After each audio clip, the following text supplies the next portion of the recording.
Hello friends, welcome back to the channel. आज हम एक और इंपॉर्टेंट टॉपिक लेकर आ गए हैं आपके सामने। एजुकेशन लोन कैसे मिलता है। एजुकेशन लोन बहुत इंपॉर्टेंट इसलिए है क्योंकि सारे बच्चे अब एडमिशन ले चुके होंगे या लेने का प्लान कर रहे होंगे। फीस स्ट्रक्चर उनके पास होगा। अब डिसीजन हो रहा होगा कि हायर एजुकेशन में एक हेफ्टी फीस लगती है। क्या वो हेफ्टी फीस देने के लिए मेरे गार्जियन के पास है या नहीं। अगर है तो आप इंस्टॉलमेंट्स में पे कर दोगे, नहीं है तो आप बैंक लोन की तरफ जाओगे। ठीक है। इसके पहले भी मैं 5 से 6 वीडियो एजुकेशन लोन पे बना चुका हूं। इसी चैनल पे जाकर देख लो, डिस्क्रिप्शन में लिंक भी दे देता हूं। लाखों में उसको स्टूडेंट्स ने अपना प्यार दिया है। ये एक वीडियो में मैं स्ट्रीमलाइन करने की कोशिश करूंगा कि आपको सारी जानकारी मिल जाए, 10 वीडियो का रेफरेंस ना लेना पड़े। इसी वीडियो में आपको एंड टू एंड सोल्यूशन मिल जाए। तो सबसे पहले ये माइंड में बना लेना कि education loan is one of the toughest loan, है ना। इतना इजी नहीं है। पर्सनल लोन मिलना इजी है, कार लोन मिलना इजी है, होम लोन मिलना इजी है। क्यों? क्योंकि इसमें एक सिक्योरिटी होती है। फॉर दैट मैटर, अगर आपने नहीं पे किया कार लोन, आपकी कार सीज हो जाएगी। मोटरसाइकिल का लोन नहीं पे किया, बाइक लोन, तो आपकी बाइक सीज हो जाएगी। अगर आपने होम लोन नहीं पे किया तो घर सीज कर लेंगे। एजुकेशन लोन में क्या है, कोई सिक्योरिटी उस लेवल की नहीं है, इसलिए education loan one of the toughest loan है। सच्चाई सुन लो, अगर आपका डॉक्यूमेंट अच्छा नहीं है तो ये वीडियो अभी छोड़ के चले जाओ। क्यों? क्योंकि आपका और आपके गार्जियन का दोनों का डॉक्यूमेंट बहुत स्ट्रांग होना चाहिए। उसमें दम होना चाहिए। आपका आपके बैंक मैनेजर के साथ रिलेशन अच्छा होना चाहिए। तभी जाकर आपको एजुकेशन लोन मिलेगा। नहीं तो आप आशा छोड़ दो कि आपको एजुकेशन लोन मिलेगा। थोड़ा भी डॉक्यूमेंट अप डाउन है, आईटीआर प्रॉपर नहीं है, मैं डॉक्यूमेंट लिस्ट बताता हूं अभी। अगर डॉक्यूमेंट प्रॉपर नहीं है तो नहीं मिलेगा। और डॉक्यूमेंट का भी वेटेज, ठीक है। 4 लाख रुपए से नीचे के लोन में कोई मॉडरेज नहीं चाहिए। 4 लाख रुपए से ऊपर के लोन में आपको सिक्योरिटी यानी कोई मॉडरेज, कोई आपको बैंक में कुछ गिरवी रखना पड़ेगा 4 लाख रुपए से ऊपर का लोन लेने में। डॉक्यूमेंट पे आते हैं, उसके बाद वीडियो को आगे बढ़ाते हैं। डॉक्यूमेंट में क्या क्या लगेगा? स्टूडेंट का आधार कार्ड, स्टूडेंट का पैन कार्ड, स्टूडेंट के 10th 12th के मार्कशीट, है ना, टीसी, माइग्रेशन, और स्टूडेंट जिस भी कॉलेज में एडमिशन लेने जा रहा है उसका क्या क्या डॉक्यूमेंट लगेगा। उसका बोनाफाइड लगेगा, उसका फीस स्ट्रक्चर लगेगा, उसका नैक, कॉलेज नैक से यूजुअली एक्रेडिट होते हैं, बैंक आसानी से लोन देता है, नैक का डॉक्यूमेंट लगेगा। नैक नहीं है तो यूजीसी और एआईसीटी का लेटर लगेगा, और कॉलेज का प्लेसमेंट रिकॉर्ड लगेगा। अगर ये इतनी चीजें हैं तब आपके गार्जियन पे आ जाता है। गार्जियन का आधार कार्ड, पैन कार्ड लगेगा, साथ में गार्जियन का इनकम टैक्स रिटर्न लगेगा। इनकम टैक्स रिटर्न के बिना तो असंभव है एजुकेशन लोन। लेकिन अगर इनकम टैक्स रिटर्न नहीं है तो कोई एलआईसी की पॉलिसी लगेगी। अगर आपका अपना घर है तो उसका डॉक्यूमेंट लगेगा। इसके बाद ही मतलब ये एलिजिबिलिटी मैच करोगे तभी आगे बढ़ो, तभी आपको एजुकेशन लोन मिलेगा, नहीं तो नहीं मिलेगा एजुकेशन लोन आज के डेट में। क्योंकि एनपीए बहुत बढ़ रहा है। एनपीए मतलब नॉन परफॉर्मिंग एसेट्स। ये बैंक के पास बहुत बढ़ रहे हैं, बैंक से लोन ले रहे हैं, रिपे नहीं कर रहे हैं, इसलिए बैंक अब फूक फूक के कदम रखती है। ठीक है। अब अगर आपके पास ये डॉक्यूमेंट्स हैं, आपके फादर आईटीआर भरते हैं, आपके पास कोई अच्छा मतलब प्रॉपर्टी है, तो आप उसके अगेंस्ट में लोन ले सकते हो। कैसे लोगे? आप चले जाओ विद्या लक्ष्मी पोर्टल पे, क्योंकि यही एकमात्र रास्ता है जिसके थ्रू आप अप्लाई कर सकते हो। विद्या लक्ष्मी पोर्टल पे जाकर आप पहले रजिस्टर करो, है ना। मैं देखो स्क्रीन पे दे रहा हूं।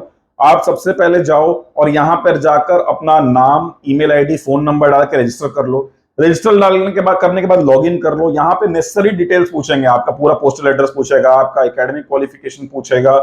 इन सब चीजों को डिटेल में ध्यान में रखते हुए ये पूरा फॉर्म भर लीजिए। फॉर्म भरने के बाद आपको क्या है कि आपको 5 नियरेस्ट बैंक के ऑप्शन मिल जाएंगे। जहां भी आपका ट्रांजेक्शन होता है उस बैंक का आप डिटेल भर दीजिए। सबसे पहले जाकर जैसे ही वहां से अप्रूवल आता है, आप उस बैंक में बैंक मैनेजर से जाकर मिलिए, सारे डॉक्यूमेंट वहां पर पुटअप करिए। उसके बाद चांसेस है कि आपको बैंक लोन मिल जाएगा। लेकिन किस किस केसेस में नहीं मिलेगा ये बता देता हूं। पहला, कि पोर्टल में भी जब आप फॉर्म भर रहे हैं तो आपको देखना है कि आप एक बारी उसमें बार बार एडिट नहीं कर सकते। तो एक बारी में ही आप फॉर्म भरें और सही चीज भरें, आप बार बार एडिट नहीं कर सकते। दूसरा, ये सरकारी वेबसाइट है, कभी कभी डाउन रहता है, तो पेशेंस रखें। तीसरा, अब आपके पास अगर मान लो सर्टेन डॉक्यूमेंट्स नहीं तो बैंक पूछ सकता है। लाइक आपका कॉलेज अगर नैक अप्रूव नहीं है, रिजेक्ट कर सकता है। कॉलेज एआईसीटी अप्रूव नहीं है, रिजेक्ट कर सकता है। आपके फादर का कोई डिफॉल्ट, मतलब गार्जियन का कोई डिफॉल्ट किया हुआ है कभी अगर पहले पास्ट में, तो बैंक रिजेक्ट कर सकता है। सिविल स्कोर अगर अच्छा नहीं है तो बैंक लोन रिजेक्ट कर सकता है। और आपको आपके गार्जियन के रिकॉर्ड पर ही लोन प्रोवाइड किया जाएगा, एजुकेशन लोन।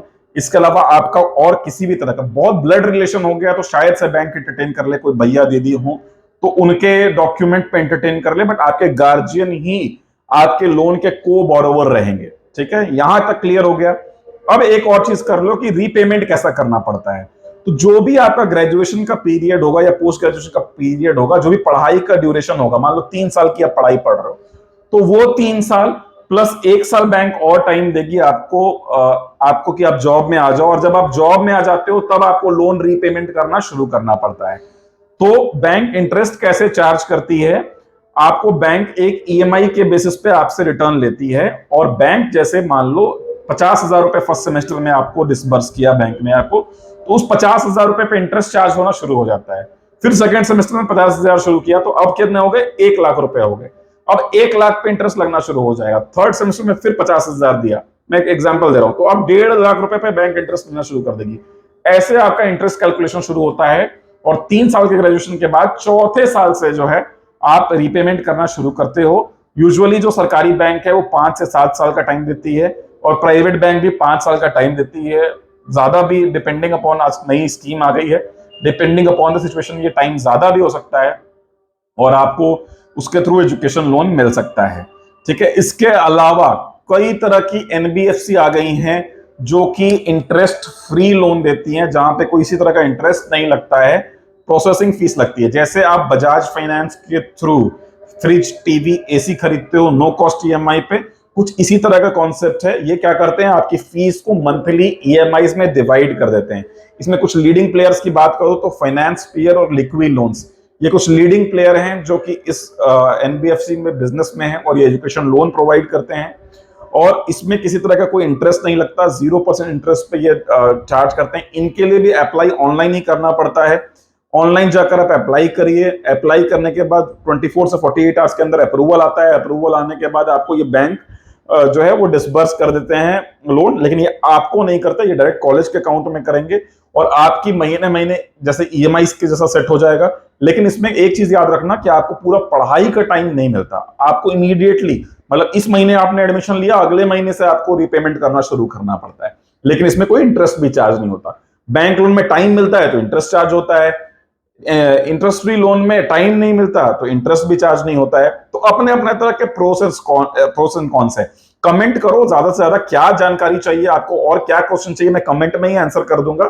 और नहीं तो आप इंस्टाग्राम पे सनी नेवी पे जा सकते हो, SUNNYNIVI, वहां पर जाकर आप 1-on-1 मुझसे चैट में बात कर सकते हो। नहीं तो कमेंट करो क्या आपको जानकारी चाहिए एजुकेशन से, लोन से रिलेटेड, मैं इमीडिएटली आंसर करूंगा, क्योंकि मैं पिछले 15 साल से एजुकेशन में हूं, 2.5 लाख बच्चों को काउंसलिंग कर चुका हूं। कई बच्चे एजुकेशन लोन के लिए मेरा सामना होता है, बैंक मैनेजर से भी मेरी बातचीत होती है, तो definitely I would like to answer all your queries. I hope ये वीडियो आपको पसंद आई है तो अपने फ्रेंड्स के साथ ज्यादा से ज्यादा शेयर करें। तब तक के लिए this is Abhishek, as always signing off. आप अपना और अपने आसपास वाले को ख्याल रखें, सुरक्षित रहें, टेक केयर।